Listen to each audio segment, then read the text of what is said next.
Hello everyone, good evening. I welcome you all on this platform Literature Crack where we are studying TGT PGT MCQ series in this class. Especially the writer we are dealing with is Charles Dickens, and 50 questions from his important lines from his important novels has already been done.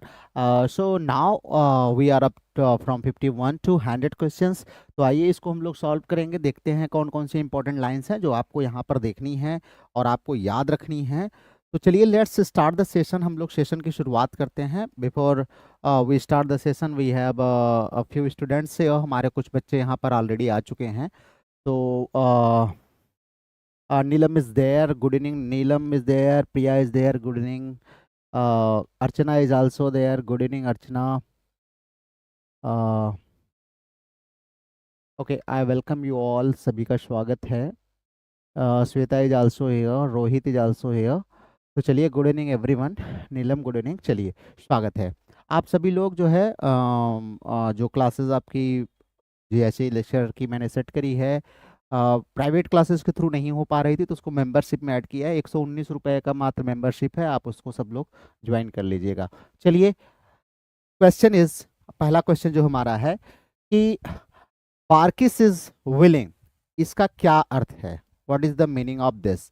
इसका क्या अर्थ है? बार्किस is willing. तो बार्किस अगर हम देखें तो ये एक लैकोनिक फार्मूला है जो है फॉर हिज प्रपोजल ना।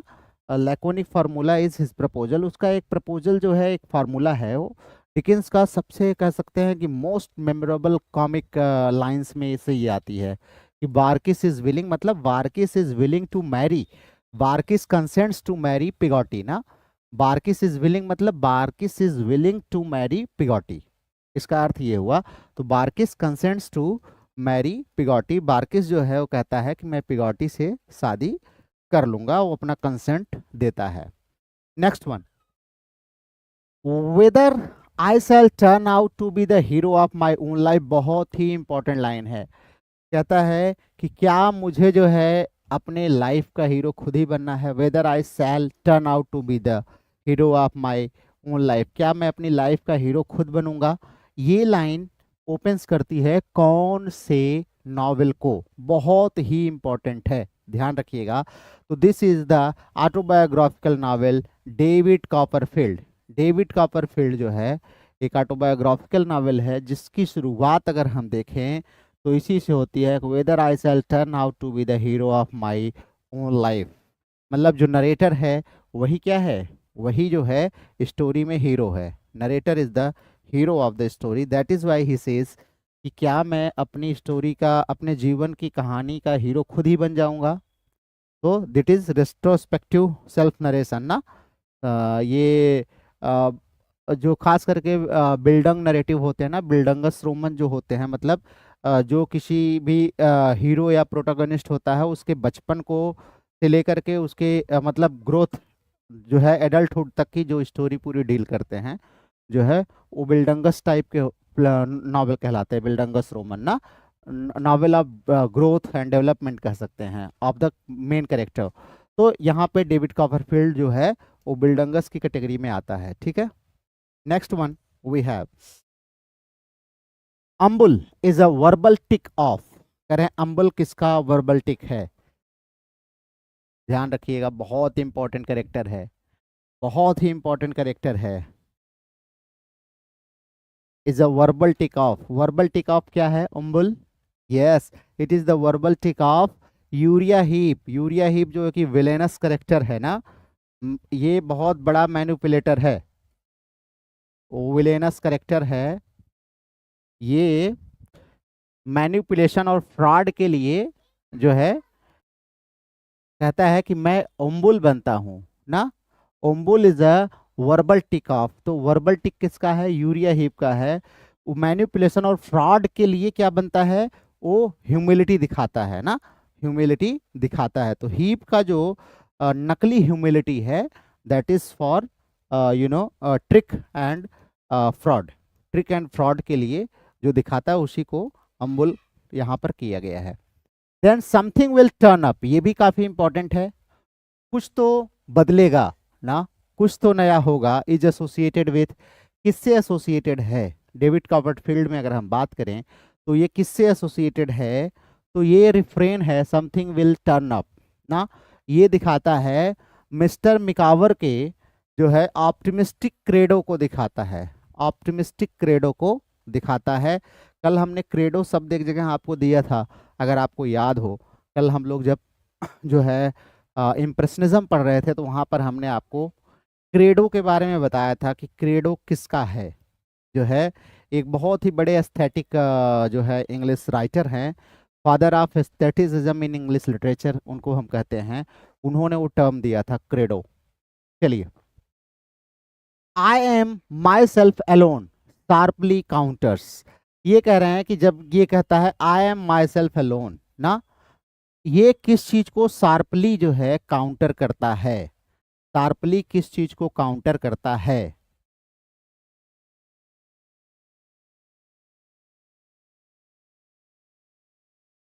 नीलू यादव आ गई हैं, चलिए good evening. Priyanka is also here, good evening, चलिए स्वागत है। Priya Singh is also here, good evening, चलिए सभी का स्वागत है। हाँ बताइए बच्चों।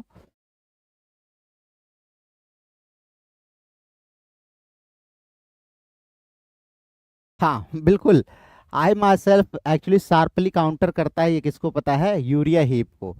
दरअसल ये जो एक मास्क कहता है ना, मास्क जो पीछे हमने आपको बताया था, अम्बल जो इसका एक ट्रिक था, ये कह रहे हैं ये अनमास्क हो जाता है ना, ये जो एक मास्क पहन करके लोगों को कैजोल करना, फ्रॉड करना, ट्रिक करना किया करता था, वो जब अनमास्क हो जाता है तो क्या कहता है, I myself, I am myself alone ना, I am myself alone. तो ये यूरिया हीप खुद ही कहता है कि जब उसको लगता है कि अब वो अबेंडेंड कर दिया गया है और उसकी जो मतलब अम्बल पोज जो उसका था, अब वो विलेनस जो उसका नेचर था उसको उसने क्या किया है, अबेंडन कर दिया है, तो कहता है I am myself alone. Never be mean in anything, बहुत ही इंपॉर्टेंट ये भी कोटेशन है, never be mean in anything, never be false, never be cruel, कभी भी किसी मामले में तुच्छ न बनो, कभी गलत न रहो और कभी क्रूअल न रहो। ये किससे बिलोंग करता है, ये लाइन किससे बिलोंग करती है, belongs to, this line belongs to, belongs to, yes, Mister Peggotty's moral counsel. Actually, this line refers to the, novel Simple Ethical, Simple Ethical,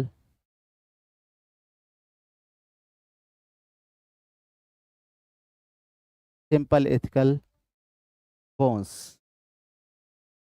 तो मिस्टर पिगॉटी का जो मॉरल काउंसिल है, मतलब वो जो सलाह नैतिकता वाले देते हैं पिगॉटी, उसी में वो बोलते हैं, कहते हैं कि never be mean in anything, never be false, never be cruel. तो ध्यान रखिएगा, ये काफी इंपॉर्टेंट है, मिस्टर पिगॉटी।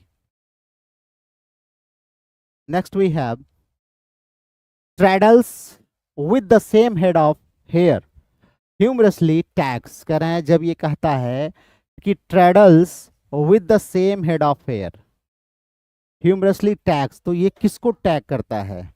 डिकिंस खास करके एक मतलब कॉमिक आइडेंटिफिकेशन के लिए टैग का यूज किया करते थे ना, टैग का यूज किया करते थे। तो यहाँ पर जो है Traddle with the same head of hair किसके लिए है, तो this is Mister Traddle, Mister Traddle के लिए है, ट्रेडल्स के लिए।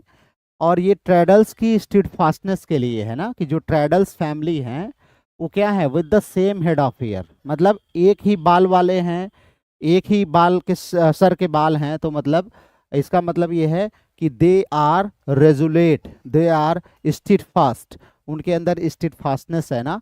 तो steadfastness of Traddle family जो है को यहाँ पर डिकिंस बड़ा ह्यूमरसली जो है इस लाइन में टैग करते हैं कि Traddles with the same head of hair.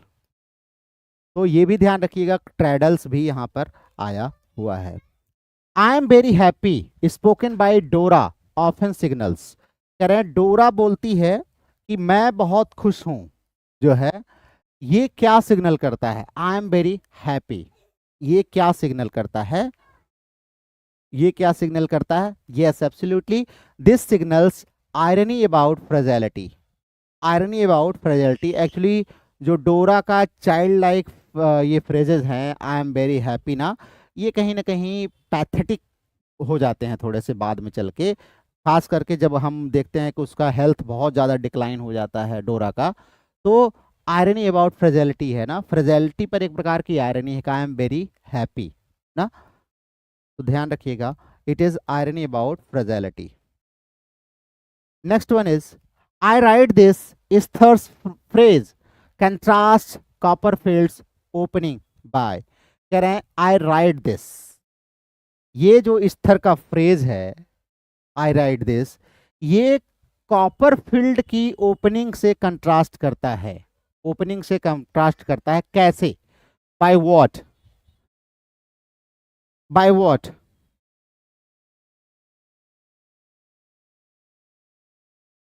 Yes, बिल्कुल कंट्रास्ट करता है, फीमेल फर्स्ट पर्सन मॉडेस्टी, ध्यान रखिएगा, ये फीमेल फर्स्ट पर्सन मॉडेस्टी को दिखाता है, जबकि जो कॉपरफील्ड है अगर हम देखें तो उसमें भी वॉइसेस को दिखाया गया है, वॉइसेस को दिखाया गया है, डिकिंस के ये एक्चुअली जो वेरिएशंस होते हैं ना, वेरिएड नरेशंस दिखाने का तरीका होता है, उसको ये यूज़ करते हैं।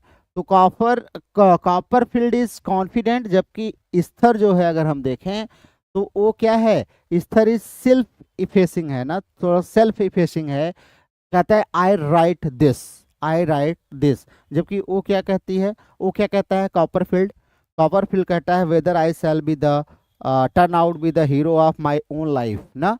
तो अगर देखें तो काफ़ी कॉन्फिडेंट है, और ये थोड़ा सा जो है मीक सी दिखती हैं इस तरह। ही would have run away with the sky, ये क्या करेक्टराइज करता है, he would have run away with the sky, वह स्काई के साथ जो है भाग गया होता, ये किस चीज को दिखाता है, ये किस चीज को दिखाता है? Yes, it shows Steerforth's charm, Steerforth character है, उसके चार्म को दिखाता है ना, स्टीयर फोर्थ का जो डैजलिंग करिश्मा और रेकलेसनेस है उसको ये दिखाता है, he would have run away with the sky, hyperbolic statement है, ध्यान रखिएगा। Next one, Samuel is whose vocative, ये भी काफी इंपॉर्टेंट है, किसके लिए ये वोकेटिव यूज किया गया है? सैमुअल, सैमुअल वोकेटिव किसके लिए यूज किया गया है ना, वोकेटिव यूज करते हैं आप लोग, वोकेटिव नाउन सबने पढ़ा होगा ना, वोकेटिव नाउन यूज होता है, तो सैमुअल किसके लिए यूज हुआ है, सैमुअल किसके लिए यूज हुआ है? तो yes absolutely it is for Mister Weller, Mister Weller के लिए, सैम वेलर, सैम वेलर किसमें है फटाफट बताइए? Yes, Sam Weller is in Pickwick Papers, Pickwick Papers में है, ध्यान रखिएगा, ठीक है। तो सैम वेलर के लिए एक कह सकते हैं कि जो वोकेटिव नाउन यूज हुआ है वो हुआ है सैमुअल। अब एक चीज ध्यान रखिएगा, जो है सैमुअल, ये जो सैमुअल करेक्टर है या मिस्टर वेलर करेक्टर है, यही करेक्टर है जो डिकिंस को पूरे लंदन में पॉपुलर करता है, ध्यान रखिएगा, डिकिंस को डिकिंस बनाने का श्रेय इसी करेक्टर को जाता है, इतना मतलब कॉमिक हॉलमार्क टाइप का करेक्टर क्रिएट कर दिया ना कि डिकिंस इसके लिए जाने जाते हैं। Next one is I wants to make your flesh creep, I wants to make your fresh creep, तो ये कौन कहता है, ये कौन कहता है, ये कौन कहता है? तो पिकविक पेपर्स में ये हमारे जो द फैट बॉय है, तो द फैट बॉय जो है इसका एक ह्यूमर अपना ही है, ह्यूमर जो है और थोड़ा सा बार बार मतलब एक प्रकार का गैग टाइप का है ना, क्रिकिंग गैग यूज करता है कि I want to make your face creep, horrified करना। Next one is chops and tomato sauce tags, ये किसके लिए टैग किया गया? चॉप्स एंड टोमेटो सॉस किसके लिए किया गया है? चॉप्स एंड टोमेटो सॉस, हाँ बिल्कुल, दिस इज सैम वेलर्स कलिनेरी रिफ्रेन, ठीक है। सैम वेलर जो है इसका जो एक कह सकते हैं ना कि स्ट्रीट वाइज इडियम जो है उसको यहाँ पर डिकेंस दिखाते हैं ना, थोड़ा सा पिकारस टाइप का है ये। चॉप्स एंड टोमेटो सॉस, तो ये टैग करता है किसको, वेलर का जो कलिनरी रिफ्रेन है उसको टैग करता है। नेक्स्ट वन इज, ये काफी इंपॉर्टेंट है, poetry is unnatural, no man ever talked poetry except beadle on Boxing Day. ये किस चीज को सटराइज करता है, ये किस चीज को सटराइज करता है, तो it satirizes sentimental verse, sentimental verse को सटराइज करता है। सैम वेलर का ये स्टेटमेंट है, ध्यान रखिएगा। सैम वेलर जो है वो कहता है कि जो पोएटिक स्पीचेज हैं ना वो बिल्कुल इन्फ्लेटेड होती हैं ना। तो सैम वेलर जो है he inflates poetic speech especially in everyday life, everyday life में जो है सेंटिमेंटल वर्सेस को कहते हैं कि नहीं यूज किया जाना चाहिए। If ever there was a wonderful creature in this world it is a mother, ये भी बहुत इंपॉर्टेंट लाइन है कि अगर इस दुनिया में कोई भी वंडरफुल क्रीचर है तो वो माँ है, मदर है। ये लाइन जो है कौन कहता है, कौन कहता है, तो this line is spoken by senior Weller, senior Weller, Weller senior के द्वारा ये लाइन बोली गई है। खास करके जो इनका कह सकते हैं कॉमिक विजडम है वो यहाँ पर हमें देखने को मिलता है ना, कि if ever there was a wonderful creature in this world तो मदर ही है वो। I looks to you for comfort is spoken by, I looks to you for comfort is spoken by. अब आप लोग ये मत सोचिएगा कि यहाँ लुक में लुक्स क्यों आ गया है, डिकेंस की ये स्टाइल थी, ध्यान रखिएगा। ये लाइन कौन बोलता है, I looks to you for comfort, Dickens के लिए कौन बोलता है, सॉरी कौन बोलता है डिकेंस के नावल में,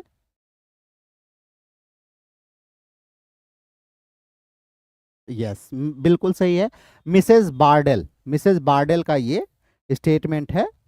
खास करके द ब्रीच ऑफ प्रॉमिस जो उसने किया है उसको जब वो कोर्ट में सामना कर रही होती है तो वहाँ पर वो जज के सामने या जो भी कोर्ट इन चांसरी में जो भी रहा हो तो वहाँ पर वो बोलती है I looks to you for comfort. तो मिसेस बार्डेल का ये स्टेटमेंट है, spoken by Missus Bardell. Next one is, sergeant Buzfuz rose introduces, किस चीज को इंट्रोड्यूस करते हैं, ये किस चीज को इंट्रोड्यूस करता है बताइए। Sergeant बजफर्स rose, बजफर्स rose introduces,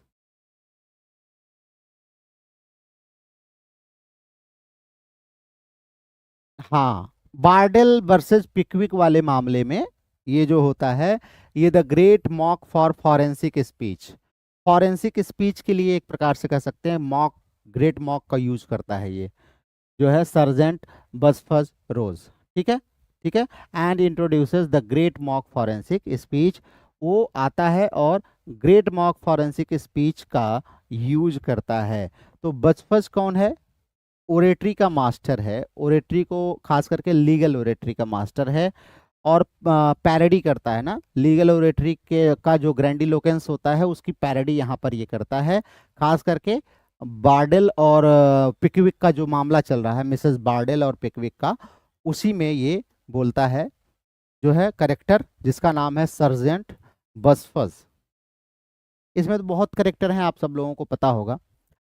chops is the very thing indicates, कह रहे हैं chops is the very thing किस चीज को इंडिकेट करता है, इट इंडिकेट्स, तो पीछे भी आया था, it indicates culinary constant, culinary constant. तो जो फूड रिफ्रेन है प्राय अगर हम देखें तो पिकविकियन कॉमेडी में खूब यूज किया गया है ना, फूड रिफ्रेन पीछे भी मिला था हमको, चॉप्स एंड सॉस आपको पता ही होगा ना। Next one is, with a kind o melancholy smile, बहुत ही इंपॉर्टेंट है, ध्यान रखिएगा। With a kind o melancholy smile stylistically signals, ये किस चीज को सिग्नल करती है? विथ अ काइंड ओ मेलांकली, तो it shows comic mock sentiment, comic mock sentiment. Dickens की स्टाइल थी पेथोस और बर्लेस्क को मिक्स कर देते थे, किसके? कैरिकेचर डिस्क्रिप्शन के थ्रू दोनों को मिक्स कर दिया करते थे ना। तो जो कह सकते हैं कि जो मॉक है, बर्लेस्क है, मतलब पेथोस, पेथोस और बेथोस दोनों को मिक्स कर दिया करते थे कि जब किसके थ्रू? तो कैरिकेचर डिस्क्रिप्शंस के थ्रू दोनों को मिक्स किया कर देते थे। मेलांकलिक स्माइल, स्माइल को मेलांकलिक कर दिया है ना, तो पेथोस और बेथोस को मिक्स कर दिया है। The little voice in Sam's bosom is a device of, ये कह रहे हैं किस चीज का डिवाइस है? The little voice in Sam's bosom, this is a device of, yes, free indirect discourse, free indirect discourse का ये डिवाइस है ना, कि अंदर जो हमारे आवाज है, खास करके ये जो है ह्यूमरसली अगर देखें तो कंसाइंस जो हमारे अंदर होता है इनर स्पीच में, उसी को, उसी के थ्रू जो है दिखाता है, conscience as inner speech. This little voice in Sam's bosom, it is free and direct discourse. Now the next question, facts alone are wanted in life, बहुत ही इंपॉर्टेंट लाइन है। इज हुज क्रीड, किसका करें? ये creed ही है पूरा, सब कुछ इसी पर किसके आधारित है कि फैक्ट्स जीवन में सबसे ज्यादा जो है जरूरी होते हैं। Facts alone are wanted in life, wanted in life. Yes absolutely, that is Gradgrind. Gradgrind का यही एकमात्र क्रीड ही समझ लीजिए उसके जीवन का धर्म है उसकी, यही कि facts alone are wanted in life, कि केवल फैक्ट्स की जरूरत पड़ती है ना। तो द पेडागाजी ऑफ फैक्ट्स जो है वो यहाँ पर देखें तो हमें देखने को मिलता है कि ग्रैड ग्रिंड जो है वो फैंसी को नहीं मानता, फैक्ट्स को मानता है, फैक्ट्स को मानता है।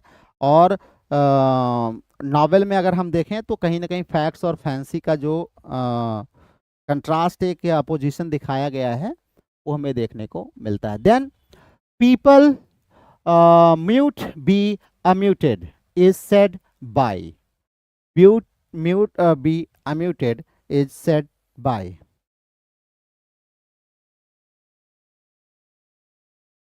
Is said by, yes it is said by स्लीयरी।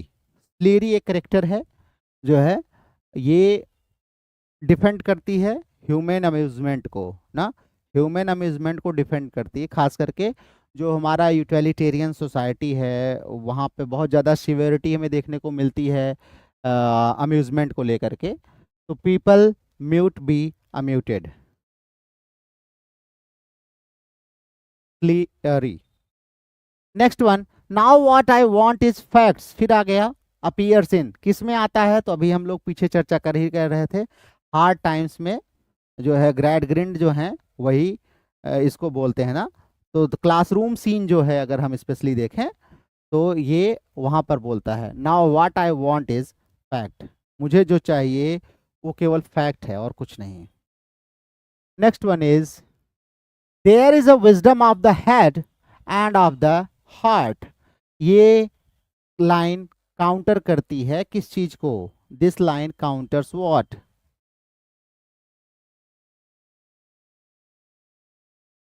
Yes, this line counters for Gradgrind's imbalance, Gradgrind के इम्बैलेंस को दिखाती है कि there is a wisdom of the head of the heart, ये लाइन। तो ये लाइन आर्ग्यू करती है मॉरल इंटेलिजेंस, जो हमारी फीलिंग होती है उसके मॉरल इंटेलिजेंस को जो है ये लाइन क्वेश्चन करती है। द पिंक सरमन, ये काफी इंपॉर्टेंट है, एक इमेजरी क्रिएट की गई है, ये इमेजरी किस चीज से लाइन करती है? The pink sermon, the pink sermon. तो ये करेक्टर है बाउंडर बी, बाउंडर बी की हाइपोक्रेसी को दिखाता है ना कि द पिंक सरमन। तो उसका जो बॉम्बास्ट है यहाँ पर देखें तो बहुत ही कलरफुली जो है रिडिक्यूल किया है डिकेंस ने। The pink sermon, the pink sermon. Now the next one is deadly statistical clock mocks. कह रहे हैं डेडली स्टैटिस्टिकल क्लॉक किस चीज को मॉक करती है। ये सब ऐसे फ्रेजेस हैं जो डायरेक्टली एग्जाम में पूछे जाते हैं कि डेडली स्टैटिस्टिकल क्लॉक जो है ये किस चीज को दिखाता है। तो it shows utilitarian quantification. Utilitarian quantification खास करके डिकेंस अगर हम देखें तो जो भी मैकेनिस्टिक रिडक्शन था, लाइफ को नंबर्स में एक प्रकार से जो मैकेनिस्टिक रिडक्शन है तो उसी को सटराइज करते हैं mechanistic reduction of life, mechanistic reduction of life two numbers. Life को नंबर से मैकेनिकली जो है रिडक्ट कर दिया जाए, इसके विरोध में थे डिकेंस साहब हमारे। तो यूटिलिटेरियन क्वांटिफिकेशन को ही क्रिटिसाइज करने के लिए इन्होंने ये शब्द यूज किया, फ्रेज डेडली स्टैटिस्टिकल क्लॉक। ठीक है, तो फैक्ट्स को क्लॉक डेडली बोला है ना, डेडली बोला है। अ नेशन ऑफ कैलकुलेटर्स, देखिए ये भी मॉकरी है, बहुत ही फेमस ना। ये अंडर स्कोर्स करती है किसको, अ नेशन ऑफ कैलकुलेटर्स। खास करके it echoes Carlyle Bentham debate, Carlyle Bentham debate की हमें याद दिलाती है। ये अंडर स्कोर्स करती है किसको, अंडर स्कोर्स करती है किसको। यस, एक्चुअली ये एक प्रकार की मॉकरी है, खास करके जो टैग करती है किसको, एक ऐसा एरा हमारा रहा है, एन एरा जो क्या था, which was dominated by, an era dominated by calculation, जो कैलकुलेशन के द्वारा डोमिनेटेड था, कैलकुलेशन एट ह्यूमैनिटीज एक्सपेंस ना, ह्यूमैनिटी के एक्सपेंस पर कैलकुलेशन डोमिनेट करता था, उसी को यहाँ पर मॉक किया है अ नेशन ऑफ कैलकुलेटर्स के रूप में। तो ये है यूटिलिटेरियन डोमिनेंस को दिखाना ना, यूटिलिटेरियन पीछे ही रिलेटेड है, इसी से ये भी यूटिलिटेरियन डोमिनेंस को दिखाता है। अ नेशन ऑफ कैलकुलेटर्स की मतलब पूरा नेशन ही कैलकुलेटर्स का है, मतलब यूटिलिटेरियंस का है। The Coketown chimneys like serpents is, कह रहे हैं ये क्या चीज है, the Coketown chimneys like serpents, ये क्या चीज है। ये एक इमेज है, बहुत ही फेमस इमेज है, that is about the toxic industry ना, टॉक्सिक इंडस्ट्री को दिखाता है कि they are poisonous like serpents ना, सरपेंट्स की तरह है, मतलब they are threat to human life. तो इट इज अबाउट इंडस्ट्रियल जो है ग्रोथ, इंडस्ट्रियल डेवलपमेंट। तो इंडस्ट्रियल सिमली है ये कि जो कॉकटाउन चिमनीज हैं उसकी तुलना सरपेंट से की गई है ना, तो इंडस्ट्रियल जो है सिमली है।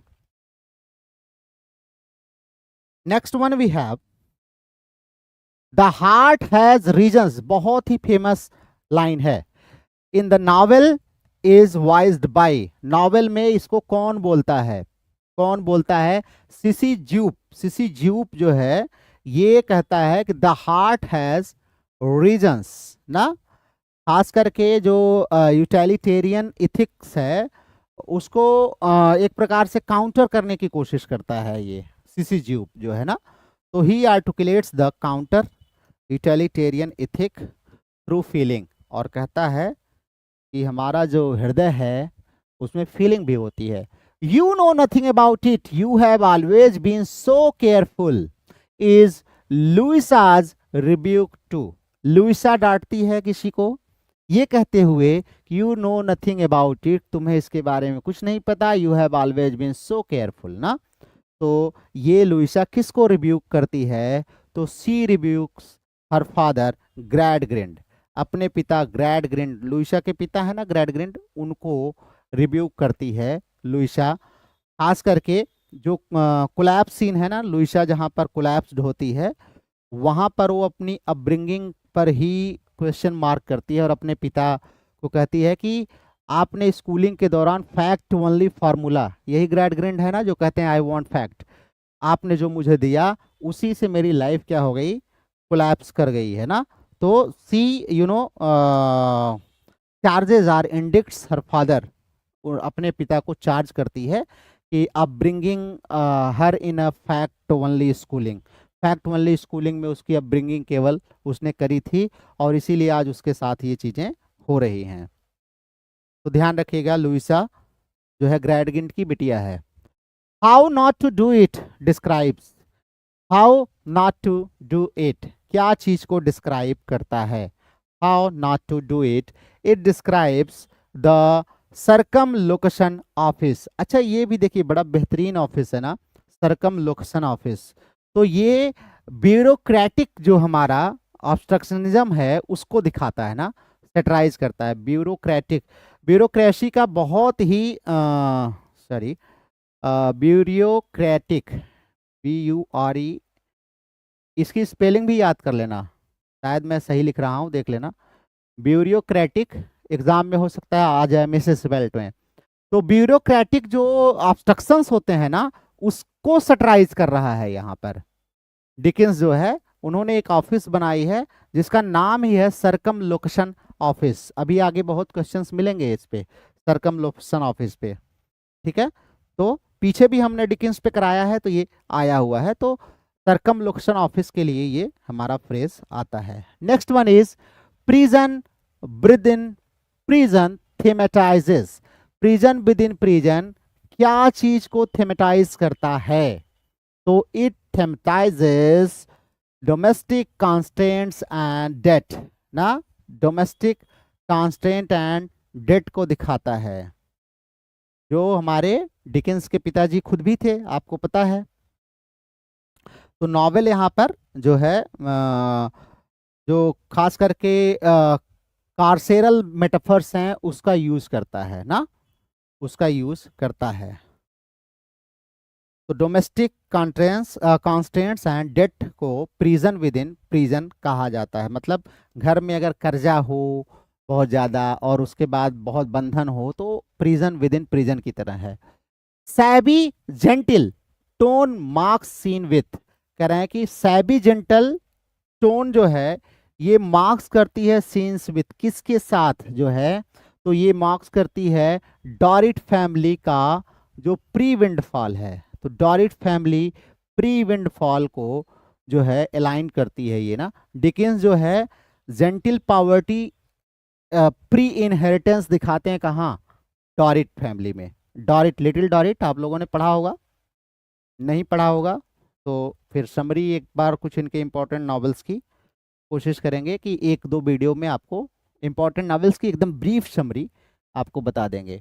The Circumlocution Office dash dash settle that it was not to be done mocks, ये किस चीज को मॉक्स करता है, तो सरकम लोकेशन ऑफिस जहां आएगा तो ध्यान रखिएगा वो एडमिनिस्ट्रेटिव पैरालिसिस को या ब्यूरोक्रेटिक पैरालिसिस को दिखाएगा ना, सरकम लोकेशन ऑफिस। तो ध्यान रखिएगा परसिस्टेंट रिफ्रेन जो है ये सरकम लोकेशन ऑफिस का, इट रिडिक्यूल्स की गवर्नमेंट कितना इवेजन करती है और नेग्लेक्ट करती है बहुत सारे लोगों को।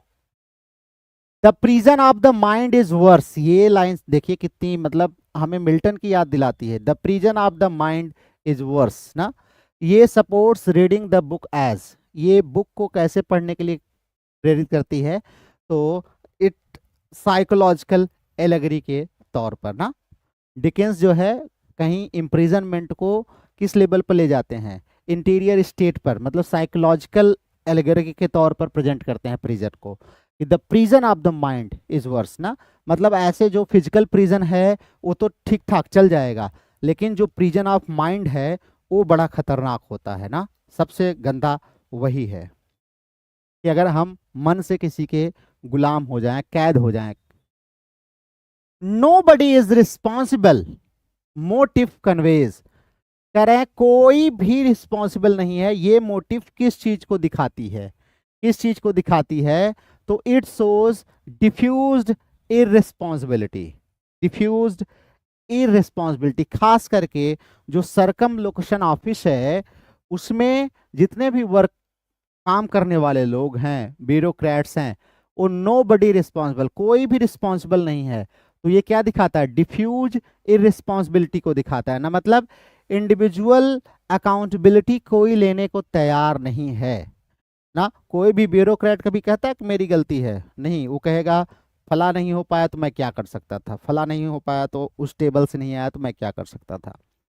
Next one, Tattycoram is an address link to. अब बताइए ये एड्रेस किससे लिंक्ड है? Tattycoram is an address linked to. तो हमारी जो क्या नाम था, मिस वेड हैं, मिस वेड ना, ये टैटिकोरम की मालकिन है ना, टैटिकोरम की मालकिन है।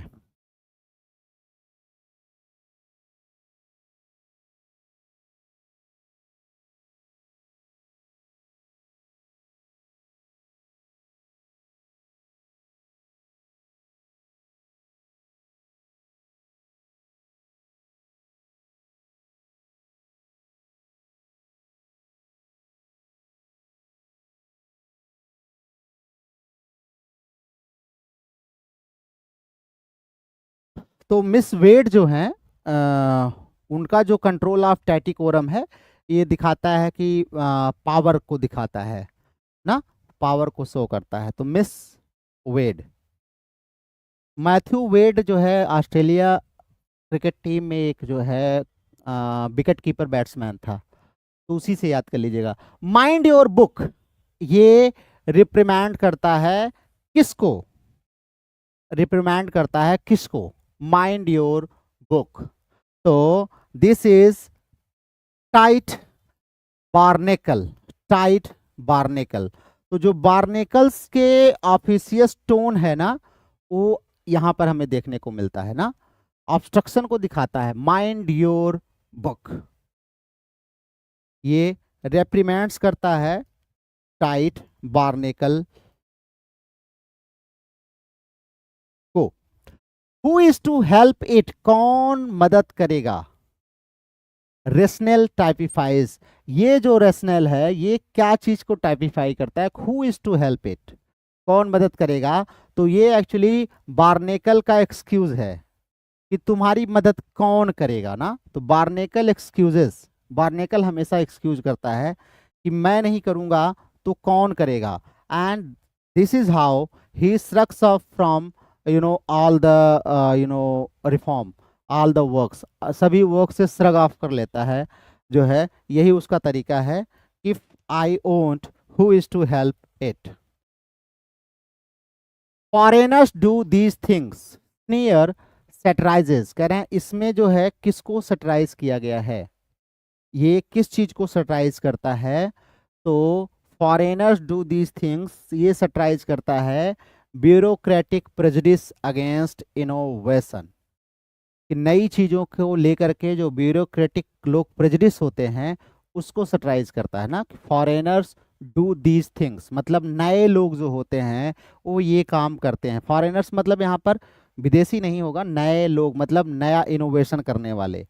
तो ऑफिस जो है अगर हम देखें सरकमलोकेशन, तो इट ऑफेंस डिस्परेजेस आउटसाइड आइडियाज को। किसी भी ऑफिस में जाइए, आप कोई आइडिया देंगे तो कहेंगे अरे हाँ तुम्हारा आइडिया काम करेगा, बड़े होशियार बने हो ना। तो किसी को भी पसंद नहीं आता है। तो उसी को दिखाया कि ब्यूरोक्रेसी कितनी प्रेजुडिस होती है कि किसी भी नए आइडिया, आउटसाइड आइडिया को एक्सेप्ट नहीं करती है। Dust heaps as a metonymy for, dust heap किस चीज का मेटोनिमी है? Dust heaps, dust heaps is metonymy for industrial waste value circulation. ध्यान रखिएगा, इंडस्ट्रियल वेस्ट वैल्यू सर्कुलेशन को डस्ट हीप्स के रूप में दिखाया गया। तो dust heap is metonymy for industrial waste circulation. Next, ये एक बार एग्जाम में भी आ चुका है, पॉट्सनैपरी नेम्स, ये किस चीज को नेम करता है? तो ये a social attitude of complacent self satisfaction.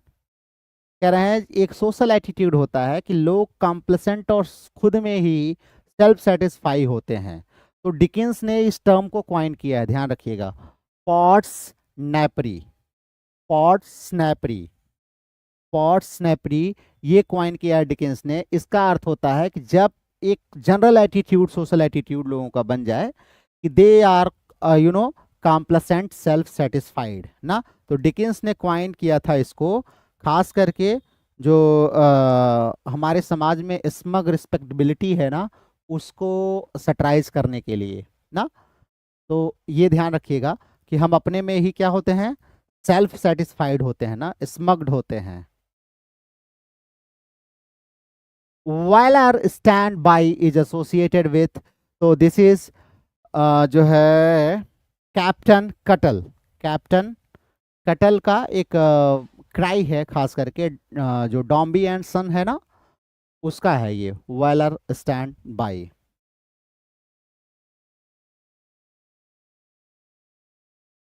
And next one is roll on, repeated bye कटल एक्सप्रेसेस। कह रहे हैं कटल बार बार कहता है रोल ऑन, ये किस चीज को एक्सप्रेस करता है? Roll on, roll on expresses maritime stoicism and hope ना, खास करके कैच फ्रेज है उसका roll on. Roll on is catch phrase used by Cuttle. The firm of Dombey and Sons is used by Dickens to. कह रहा है Dombey and Sons जो firm का यूज किया है डिकिंस ने, ये किस लिए किया है, क्या करने के लिए किया है? तो डॉम्बी एंड सन्स में इन्होंने ironize dynastic pride over human love ना, मतलब जो वंशावली हमारी होती है, घमंड होता है, हम फला खानदान परिवार के हैं, वो ह्यूमन लव के ऊपर कैसे जो है भारी पड़ जाता है, उसी को आयरनाइज करते हैं यहाँ पर ना। डॉम्बीज, खास करके डॉम्बी जो है बड़ा ही खतरनाक, उसकी प्राइड जो होती है बहुत फैटल प्रूव हो जाती है लास्ट में।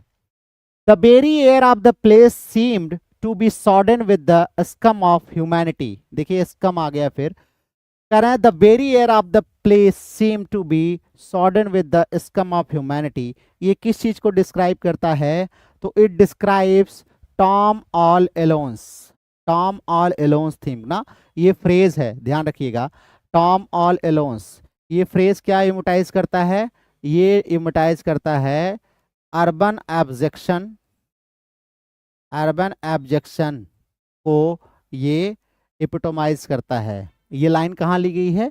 ये लाइन है ब्लीक हाउस की, ब्लीक हाउस की। तो आपसे क्वेश्चन ये भी पूछ सकता है कि टॉम ऑल एलोन जो थीम है वो किस में यूज की गई है? तो ब्लीक हाउस में, ठीक है, ब्लीक हाउस में। The next is he do the police in different voices. लो भैया ये भी बड़ा इंपॉर्टेंट है, कह रहे हैं कि बाद में later echoed in criticism of, बाद में ये हमें क्रिटिसिज्म में मिलता है डिकेंस के जो है वो वेंट्रीलोकिज्म में जो है मिलता है। ही do the police in different voices ना, ये किसने कहा है? ये टीएस इलियट, टीएस इलियट जो है वो डिकेंस को रेफरेंस करते हुए कहते हैं कि डिकेंस का जो पॉलीफोनी है, मतलब कई प्रकार के वॉइसेस यूज करते हैं, पॉलीफोनी टर्म यूज किया उन्होंने, पॉलीफोनी ना, तो इसके बारे में रेफर करते हुए इलियट जो है ये कहते हैं ही do the polish in different voices. Dickens की हॉलमार्क स्टाइल थी ना। Next one, a heart of gold under a rough exterior. कह रहे हैं कि रफ एक्सटीरियर में एक गोल्ड का हार्ट, ये किसके लिए फिट बैठता है इसमें? तो ये हमारे जो ग्रेगरी हैं इनके लिए फिट बैठता है ना।